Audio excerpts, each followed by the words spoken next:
तो लास्ट हमने जो लेक्चर किया था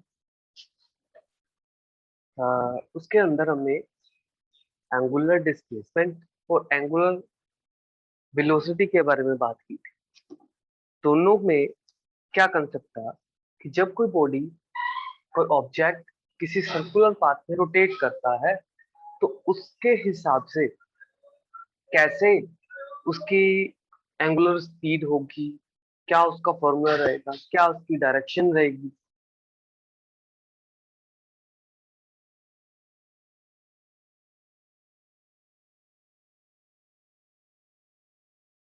बच्चे यहाँ पे ऑब्जेक्ट जो है वो रोटेशनल मोशन में है। अभी देखो मैं उसको ना कंप्लीट सर्कल में दिखाऊं टॉप व्यू में, तो जो उसकी परपेंडिकुलर एक्सिस है, ये सेंटर से जो जैसे मार्कर निकल रहा है इस डायरेक्शन में होना चाहिए, बट मैं अभी ड्रॉ नहीं कर सकता। तो इसको दिखाने का वे है कि इसको थोड़ा टिल्टेड दिखाते हैं। जब इसको टिल्टेड दिखाते हैं बच्चे तो मुझे सारे वेक्टर्स दिखने लग जाएंगे, और जो परपेंडिकुलर एक्सिस है जो सेंटर में से होके जाएगी वो भी मेरे को दिखाई देती है। बच्चे ये टॉप व्यू है, ये साइड व्यू है, मैं दोनों को दिखा के चलूंगा साथ में। तो कहता ऑब्जेक्ट जो है बच्चे, लेट्स सपोज ए पॉइंट पे पड़ा था, ऑब्जेक्ट मूव करके बी पॉइंट पे आ, उसने डी थीटा एंगल के अंदर चेंज आया, डी थीटा नाम का एक चेंज आया, ठीक है, और उसको टाइम लगा dt, और जो उसका रोटेशन है बच्चे वो एंटी क्लॉकवाइज है। ये सारी बातें हमें मालूम है। तो according to right hand thumb rule हमने ये देखा था कि जो डी थीटा है, D theta is angular displacement. जो एंगुलर डिस्प्लेसमेंट है उसको मैं कंपेयर करूंगा थीटा के साथ, लीनियर डिस्प्लेसमेंट के साथ। लीनियर सिस्टम और एंगुलर सिस्टम के अंदर हमने कंपैरिजन करके चलना है, ठीक है। तो वैसे ही अगर rate of change of position को dr बाई dt, मतलब पर सेकेंड या पर यूनिट टाइम के अंदर पोजीशन में कितना, लीनियर पोजीशन में कितना चेंज आ रहा है, दैट इज माई वेलोसिटी। तो अगर r मेरा लीनियर पोजीशन है, थीटा मेरा एंगुलर पोजीशन है, एंगुलर डिस्प्लेसमेंट है, तो रेट ऑफ चेंज ऑफ, यानी कि इसका डेरिवेटिव जब हम फर्स्ट डेरिवेटिव करते थे dr बाई dt, वो वेलोसिटी होता था। तो इधर भी इसको first derivative with respect to time कर दूं तो D theta by D T क्या होगा, एंगुलर वेलोसिटी बन जाएगा। अगर ये लीनियर वेलोसिटी है ये तो एंगुलर वेलोसिटी बन जाएगा। एंगुलर वेलोसिटी का सिंबल है बच्चे ओमेगा। तो बच्चे अभी जो हमारा आज का टॉपिक है वो है एंगुलर एक्सेलरेशन। एंगुलर एक्सेलरेशन, अगर मैं इस वेलोसिटी का अगेन डेरिवेटिव कर दूं D V by D T, वो क्या होता था, एंगुलर लीनियर एक्सेलरेशन। यस और no, D V by D T मेरे पास क्या है, linear acceleration, rate of change of velocity object, वो लीनियर कंसेप्ट था। अब मैं एंगुलर कंसेप्ट के अंदर भी, एंगुलर कंसेप्ट के अंदर भी D omega by D T find करना चाहता हूँ। पैटर्न ढूंढो, पैटर्न क्या है, आर था लीनियर डिस्प्लेसमेंट, थीटा क्या है एंगुलर डिस्प्लेसमेंट। अगर मैं लीनियर डिस्प्लेसमेंट का पहला डेरिवेटिव करूं वेलोसिटी मिलता है, दूसरा डेरिवेटिव करूं मुझे मिलता है एक्सेलरेशन। इधर सेम, थीटा का मैं फर्स्ट डेरिवेटिव करूं मुझे मिलता है ओमेगा एंगुलर वेलोसिटी। ओमेगा का अगेन डेरिवेटिव कर दूं विद रिस्पेक्ट टू टाइम तो मुझे क्या मिलता है, एंगुलर एक्सेलरेशन। और एंगुलर एक्सेलरेशन का बच्चे सिंबल है अल्फा, इसको बच्चे अल्फा से रिप्रेजेंट किया जाता है। तो बच्चे मेरे पास एक और क्वेश्चन है, इनके यूनिट्स लिखना चाहता हूं तो क्या होंगे। थीटा का यूनिट बताओ, थीटा के रेडियन, और एंगुलर वेलोसिटी के ओमेगा की क्या रहेंगे, रेडियन पर सेकेंड। बच्चे रेडियन हमारे पास प्लेन एंगल था, ऐसे सिस्टम के अकॉर्डिंग हमने दो सप्लीमेंट्री इक्वेशंस करी थी, प्लेन एंगल और सॉलिड एंगल। उसके अकॉर्डिंग रेडियन इज ऐसा unit of angle and the radian पर सेकेंड इज ऐसा यूनिट ऑफ एंगुलर वेलोसिटी। क्या, अब एंगुलर एक्सेलरेशन की बात करते हैं। सिमेट्री के अकॉर्डिंग गैस करो क्या होगा, रेडियन तो आएगा, एंगुलर एक्सेलरेशन का यूनिट क्या कहेगा, रेडियन पर सेकेंड स्क्वायर। मीटर मीटर पर सेकंड, मीटर पर सेकंड स्क्वायर, रेडियन रेडियन पर सेकंड, रेडियन पर सेकंड स्क्वायर। एंगुलर एक्सेलरेशन बच्चे, एंगुलर एक्सेलरेशन इसका जो सिंबल है बच्चे वो अल्फा। ये भी एक वेक्टर क्वांटिटी है। ये rate in change in angular velocity बताता है। तो इसकी डेफिनेशन अगर मैं लिखूं तो एवरेज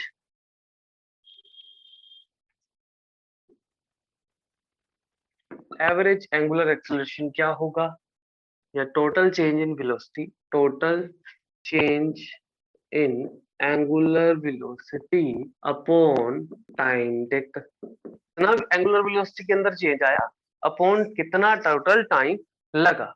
अगर मैं इस ऑब्जेक्ट में ए पॉइंट से बी पॉइंट तक जाने में डी थीटा का चेंज आया, ए पॉइंट से बी पॉइंट तक ऑब्जेक्ट गया, ये सारी बातें बाकी वाली रब कर देते हैं। कहता ए से बी तक पहुंचने में एक टाइम लगा होगा, और अभी ये नॉन यूनिफॉर्म एक्सेलरेटेड मोशन है, मतलब हैज एक्सेलरेटेड लेकिन non uniform motion. Non uniform motion means जहां पे जो ओमेगा था इस ए पॉइंट पे, वो बी पे अब ओमेगा प्लस डेल्टा ओमेगा है। डेल्टा ओमेगा क्या है, वो थोड़ा सा चेंज जो थोड़े से dt टाइम के अंदर आया, मींस जो final angular velocity omega plus delta omega minus initial velocity अकेला omega upon t2 minus t1 यानी कि डेल्टा t। यहां तक क्लियर हुआ। यहाँ पे ओमेगा के साथ ओमेगा कट जाएगा, क्या बचेगा, delta omega upon delta t। तो अल्फा एवरेज कितना आ गया मेरे पास, delta omega upon delta t। अगर मैं delta omega upon delta t के ऊपर लिमिट लगा दूं, लिमिट क्या कहता है, लिमिट कंसेप्ट ये कहता है कि ये जो चेंज इन हमने एंगुलर वेलोसिटी देखा या चेंज इन टाइम देखा थोड़ा सा है, बहुत कम है, ठीक है, मैं इसको इतना कम मान के चलूं, इतना छोटा सा फ्रैक्शन ऑफ टाइम उठाऊं कि वो निग्लिजिबल हो जाए, जीरो के अप्रोक्सीमेटली हो जाए। लिमिट लगाने का मतलब ये है। तो क्या इस पे लिमिट लगाएंगे, तो ऐसे लिखते हैं बच्चे, limit where delta X sorry delta T approaches to zero. जो डेल्टा टी है वो जीरो को अप्रोच कर रहा है इस इक्वेशन के अंदर। कौन सी equation, delta omega by delta. Delta t इतना छोटा हमने मान के चला, मतलब हमने जो कैलकुलेशन करनी है ना, जो सर्कुलेशन मोशन को स्टडी करना है, फ्रैक्शन ऑफ टाइम जो लिया था वो बहुत छोटा लेना है, ऑलमोस्ट जीरो लेना है। जब हमने डेरिवेटिव स्टार्ट किया था वहां पे भी आपको बताया होगा कि कैसे ये D omega by D T बन जाता है।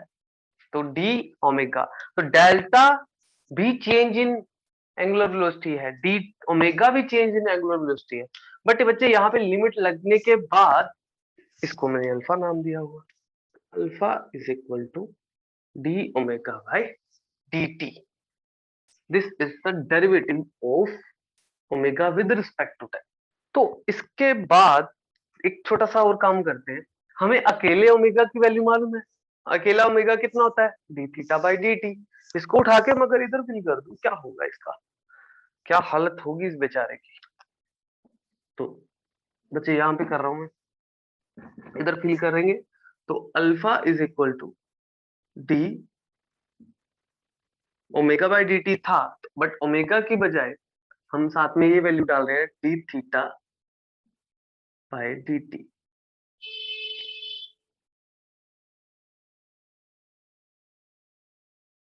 ना क्लियर हुआ क्या किया मैंने, मैंने अकेले ओमेगा की वैल्यू इस एक्सेलरेशन वाले फॉर्मूले में फिल कर दिया।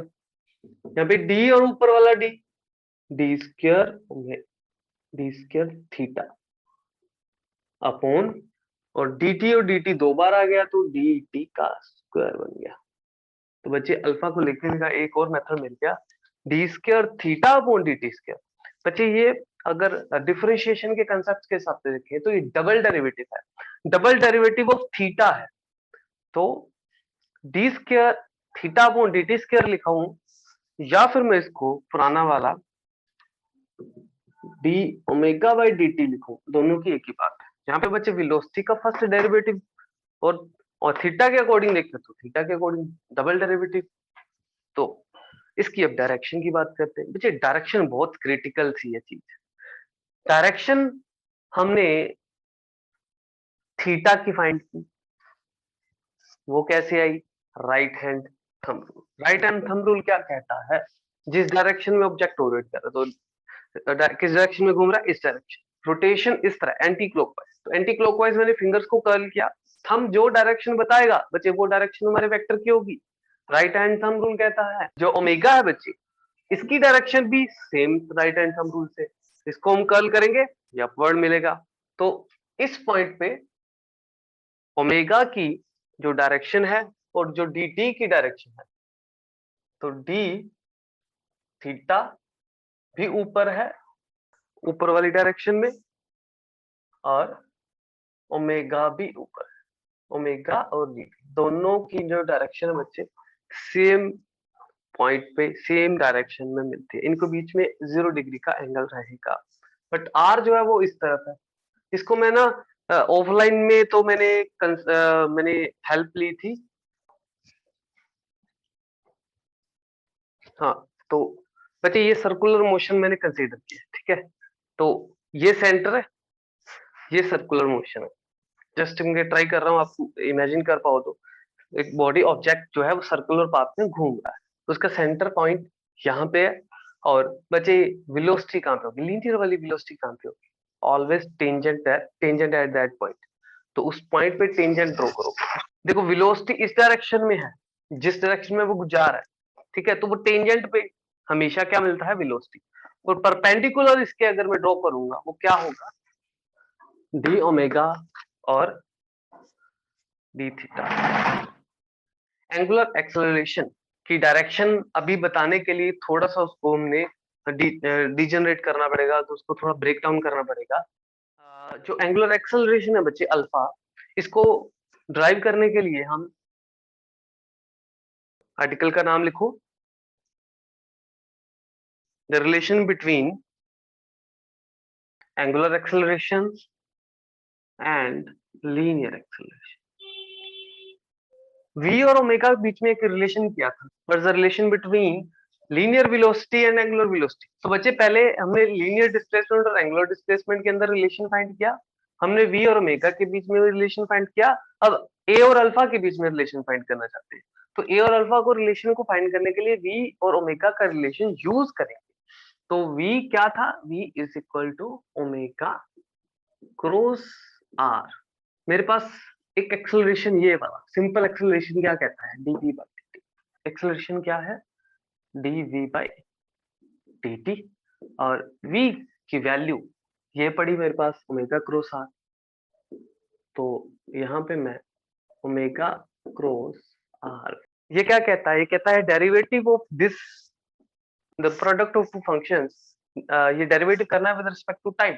मल्टीप्लिकेशन रूल वाला याद होगा। प्रोडक्ट रूल क्या कहता है कि फर्स्ट वाला एज इट इज दूसरे वाले का डेरिवेटिव, दूसरे वाला एज इट इज फर्स्ट वाले का डेरिवेटिव करते जाएंगे। बस एक बात का ध्यान रख लेना, जहां पे क्रॉस आ जाता है ना बच्चे, जब भी दो वेक्टर्स के अंदर क्रॉस प्रोडक्ट आती है, तब एक बात का ध्यान रखना कि उनकी जो ओरिएंटेशन है वो उल्टा मत करना। मतलब ए क्रॉस बी है तो उसको बी क्रॉस ए मत लिखना, वो इक्वल नहीं होते। तो omega cross D R by D T, मैंने क्या किया? ओमेगा को वैसे का वैसे रख दिया और D R by D T का आर का डेरिवेटिव कर दिया विद रिस्पेक्ट टू टाइम, साथ में प्लस। अब क्या करूंगा? अब ओमेगा का डेरिवेटिव करूंगा, तो D omega by D T, D omega by D T, R अकेला रह गया, फैक्टर्स डालते जाना, ठीक है। अब इसके अंदर ध्यान देना, जो मेरे पास ए है ना लीनियर एक्सेलरेशन, उसके दो पार्ट्स बनेंगे। जब भी सर्कुलर मोशन आएगा, सर्कुलर मोशन, देखो जब ऑब्जेक्ट सीधा जा रहा था ना, उसके पास एक्सेलरेशन एक ही टाइप की आती थी।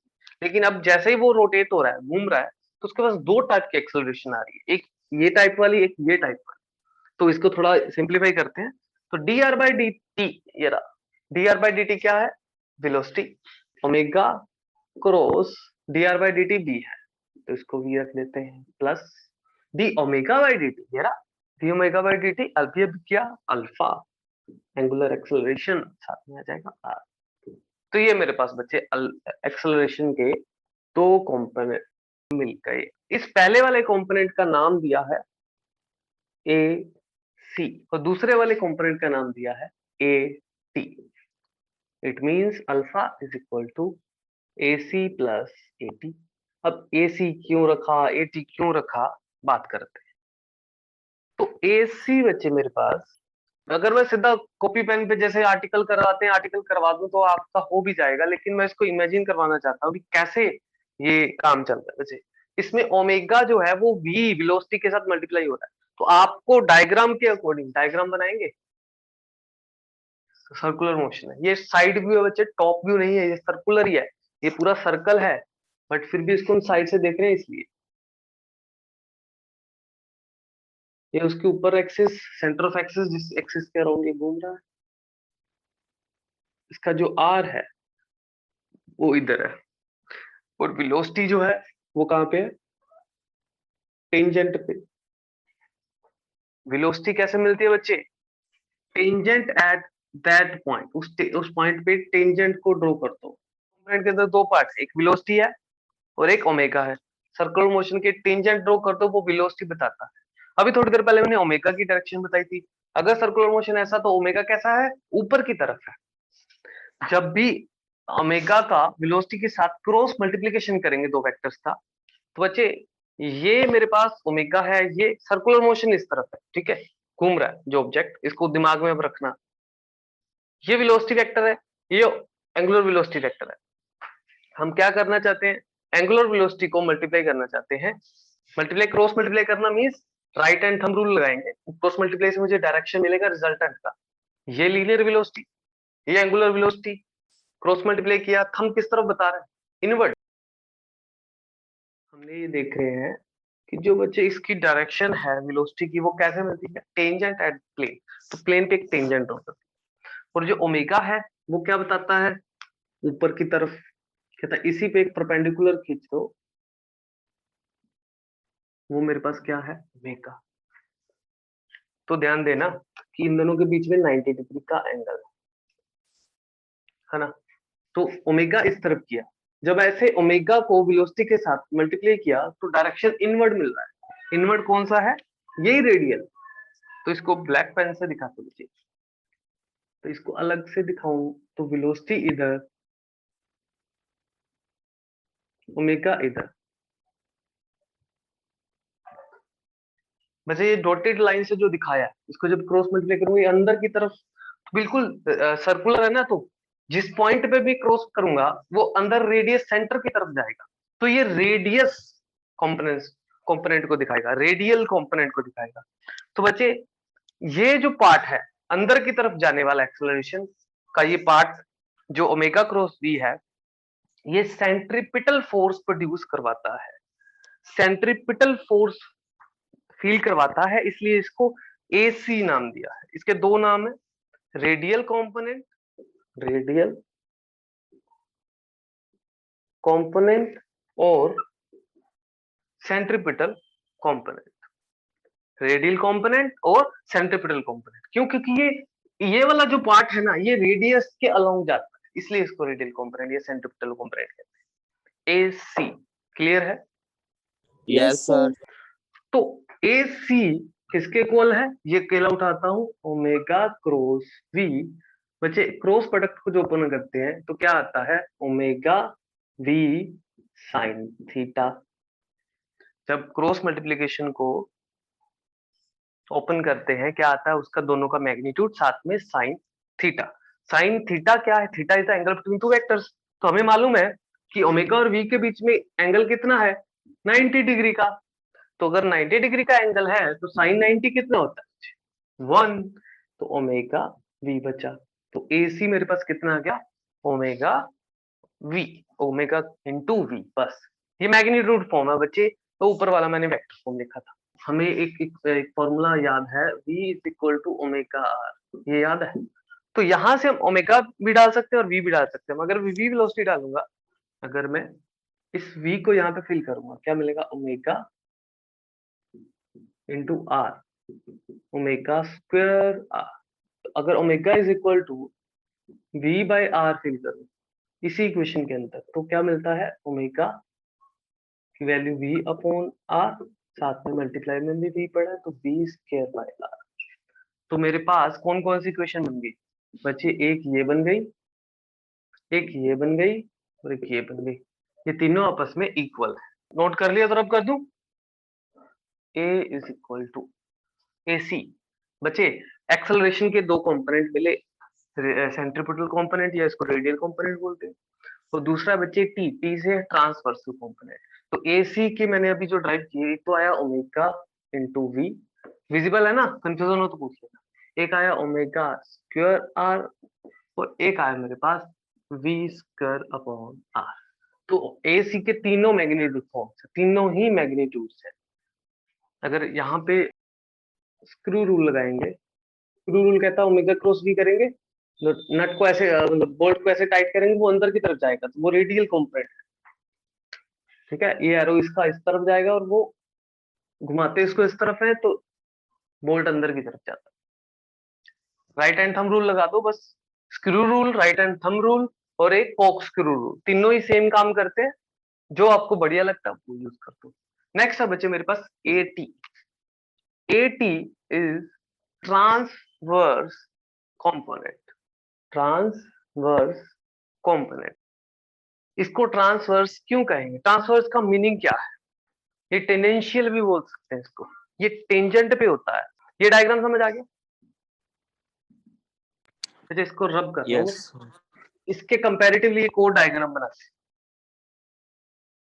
ये अपवर्ड, ये सेंटर ऑफ एक्सिस, ये घूम रहा है, यहाँ पे क्या हो रहा है? जो अल्फा है वो क्रॉस मल्टीप्लिकेशन हो रहा है रेडियल के वेक्टर के साथ।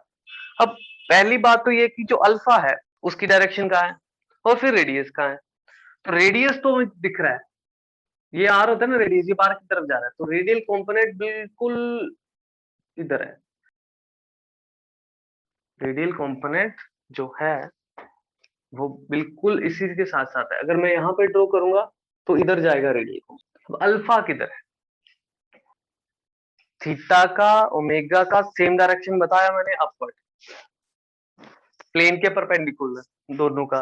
और अल्फा का भी इतना ही होगा, जो ओमेगा का डायरेक्शन होगा वही डायरेक्शन अल्फा का होगा, जो थीटा का डायरेक्शन होगा वही डायरेक्शन ओमेगा का होगा। तो ये तीनों का डायरेक्शन अपवर्ड ही मिलता है, तो इट मींस ये ऊपर होगा, 90 डिग्री में डिफरेंस होगा। ओमेगा इधर है और आर इधर है। ठीक है, दो वेक्टर्स, एक तो बिल्कुल रेडियस में जा रहे हैं, एक बिल्कुल प्लेन के परपेंडिकुलर पे जा रहे हैं। इसको अभी थोड़ा सा वापस इमेजिन करो। ठीक है, ये रेडियल कंपोनेंट, ये ओमेगा कंपोनेंट। जब इसकी क्रॉस मल्टीप्लिकेशन करेंगे, अल्फा को मैं रेडियस के साथ मल्टीप्लाई करूंगा, तो कैसे मल्टीप्लाई करते हैं? मल्टीप्लाई करने के लिए देखो, वो तो हमें मालूम है कि साइन थीटा लग जाएगा मैग्नीट्यूड लगा के, बट उसकी डायरेक्शन किधर होगी वो पता करने के लिए राइट हैंड थंब रूल लगाते हैं। राइट हैंड थंब रूल कहता है कि फिंगर्स को इस तरह से घुमाओ कि जिसको जिसके साथ मल्टीप्लाई करना है, आप अल्फा को आर के साथ, अल्फा ये वाला, आर ये वाला, तो अल्फा से स्टार्ट करोगे आर तक जाओगे। अगर आर क्रॉस अल्फा होता तो हम ऐसे उल्टा करते, लेकिन हमें ऐसे करना है, अल्फा इंटू आर करना है, अल्फा इंटू आर करना है। तो जो थंब बता रहा है वो किधर बता रहा है बच्चे? थंब कौन सी डायरेक्शन बता रहा है? इस तरफ। अगर हम डायग्राम में इसको देखेंगे तो वो बच्चे हमें मिलती है tangent at that point. R इधर जा रहा है, रेडियल कंपोनेंट परपेंडिकुलर में है, और जो आर क्रॉस अल्फा है वो एज इट इज टेंजेंट पे जा रहा है, प्लेन के टेंजेंट। तो प्लेन का टेंजेंट में वेलोसिटी भी जाता था, ये वाला वेलोसिटी, वेलोसिटी का और एटी का डायरेक्शन सेम है।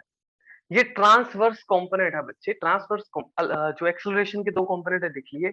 एक कंपोनेंट हमने ये दिखला कि वो रेडियस की तरफ जाता है, दूसरा कंपोनेंट हमने देखा कि वो टेंजेंट की तरफ जाता है। एटी का हमारे पास अल्फा क्रॉस आर है, इसके क्रॉस प्रोडक्ट ओपन करेंगे, अल्फा इंटू आर, साथ में आएगा साइन थीटा। थीटा इज, तो थीटा कितना है? 90 डिग्री। क्यों? इन दोनों के बीच में 90 डिग्री का एंगल है आर और अल्फा के अंदर, और ये फिर से अल्फा आर अकेला बन जाएगा। इसी डायग्राम में उसको मर्ज कर रहा हूं, तो बच्चे एक रेडियल को, ए जो सी है वो अंदर की तरफ है, ए सी रेडियस की तरफ है, ए टी बाहर की तरफ। बच्चे ए सी इस तरफ है, सेंटर की तरफ, अगर मैं सर्कुलर मोशन को ऐसे देखूं, टॉप व्यू में सर्कुलर मोशन को टॉप व्यू में देख सकता हूं क्योंकि अभी मुझे परपेंडिकुलर फॉर्म चाहिए ही नहीं। तो अंदर रेडियल की तरफ AC और टेंजेंट पे कौन है, AT। बच्चे ये ध्यान देना, दो परपेंडिकुलर वेक्टर्स, तो इन परपेंडिकुलर वेक्टर्स का एडिशन कितना होगा, ऐड करके कितना मिलेगा, ट्रायंगल ऑफ वेक्टर एडिशन कहता है। पैरेललोग्राम वेक्टर एडिशन लगा दें या triangle of vector addition, parallelogram लगाएंगे तो यहीं से एक वेक्टर निकलेगा इसके डायगोनल से। बच्चे ये जो ए पूरा मेन जो ए हमने उसके दो कंपोनेंट देखे थे, तो बच्चे कंपोनेंट फॉर्म्स करनी थी। ध्यान देना, इस ए वेक्टर के दो रेक्टेंगुलर कंपोनेंट्स आ गए, AT और AC। प्रोजेक्टाइल मोशन किया था, प्रोजेक्टाइल मोशन के अंदर भी हमने यू को दो कंपोनेंट में ब्रेक कर दिया था, यू को दो कंपोनेंट में ब्रेक किया, एक्स वाला और वाई वाला, वाई के लॉन्ग और एक्स के लॉन्ग दोनों, you sine theta you cos theta. वैसे ही एक्सेलरेशन के भी दो कंपोनेंट बन चुके हैं, AC और AT, दोनों परपेंडिकुलर भी हैं, इनके मैग्नीट्यूड्स भी हमें मिल चुके हैं। इसका AT का मैग्नीट्यूड अल्फा आर है, उसका magnitude omega V omega square R और वी अपॉन आर तीनों है, तीनों में से कोई भी न्यूमेरिकल में यूज हो जाता है। ठीक है, तो ये बच्चे मेरे पास एक सिस्टम बन चुका है कि अल्फा जो है बच्चे, बाकी सारे या तो टेंजेंट पे थे या रेडियस में थे या परपेंडिकुलर में थे, एक अल्फा ऐसा मिला जो बिल्कुल ही अलग डायरेक्शन में जाता। तो इसका जो बच्चे ये एंगल है with respect to R, R के साथ कितना एंगल होगा ये कैलकुलेट करते हैं और इसका मैग्नीट्यूड देखते हैं। मुझे ये फॉर्मूला बताओ कि जब दो वेक्टर्स ऐड करते थे तो कौन सा फॉर्मूला लगता है दो वेक्टर्स को ऐड करने का, इधर कर रहा हूं मैं, क्या फॉर्मूला लगता है वेक्टर्स को ऐड करने का बच्चे,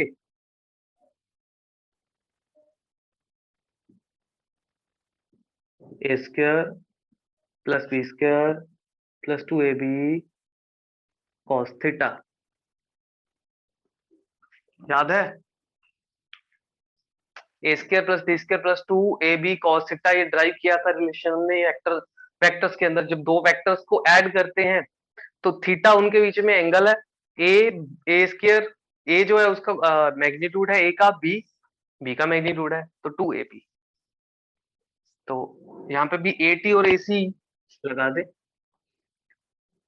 AT का स्क्वायर प्लस AC का square plus 2AC AT cos 90। मैंने cos 90 क्यों डाला, क्योंकि AT और AC के बीच में 90 डिग्री का एंगल है, तो ये दोनों क्या हो जाएंगे, ये cos 90 कितना होता है 0, ये सारा पोर्शन वैनिश हो जाएगा, इज इक्वल टू 0 हो जाएगा। ठीक है, तो क्या बचा, सिर्फ और सिर्फ square root AT square AC square. AT की वैल्यू मुझे मालूम है अल्फा आर का होल स्क्वायर, और AC की वैल्यू मुझे बताओ, ये पढ़, इनमें से ये मैं उठाता हूँ, ओमेगा स्क्वायर आर। तो बच्चे मेरे पास A का मैग्नीट्यूड मिल गया इन रोटेशन सिस्टम। रोटेशन सिस्टम के अंदर लीनियर एक्सेलरेशन का एंगुलर एक्सेलरेशन के साथ एक रिलेशन मिल चुका है, ध्यान देना, इसमें अल्फा आ रहा है। बच्चे अगर ये यूनिफॉर्म हो जाए, यूनिफॉर्म मोशन हो जाए ना सर्कल का, तो एंगुलर एक्सेलरेशन कितनी हो, आप बताओ। अगर वो यूनिफॉर्मली मूव कर रहा है यूनिफॉर्म एंगुलर वेलोसिटी के साथ, तो उसकी एक्सेलरेशन कितनी होगी। बच्चे जब यूनिफॉर्म मोशन में लीनियर में आते हैं, जब लीनियर वेलोसिटी होती थी, जब लीनियर मोशन के अंदर अगर वो यूनिफॉर्म था, यूनिफॉर्म के अंदर क्या था, वेलोसिटी कांस्टेंट, वेलोसिटी कांस्टेंट तो एक्सेलरेशन 0। सेम वैसे यहाँ पे अगर ये यूनिफॉर्म ओमेगा है तो यूनिफॉर्म ओमेगा कहता है ओमेगा के अंदर कोई चेंज नहीं, अगर ओमेगा के अंदर कोई चेंज नहीं है तो एक्सेलरेशन 0। तो बच्चे यूनिफॉर्म सिस्टम के अंदर ये वाला कंपोनेंट जो 0 हो जाएगा, ये कंपोनेंट 0 हो जाएगा, अकेला ये बच जाएगा। ठीक है, तो ये बात का ध्यान रख लेना, ये सिर्फ और सिर्फ कहां पे लगता है, यूनिफॉर्म एक्सेलरेटेड मोशन के अंदर, uniform accelerated, uniform accelerated circular motion.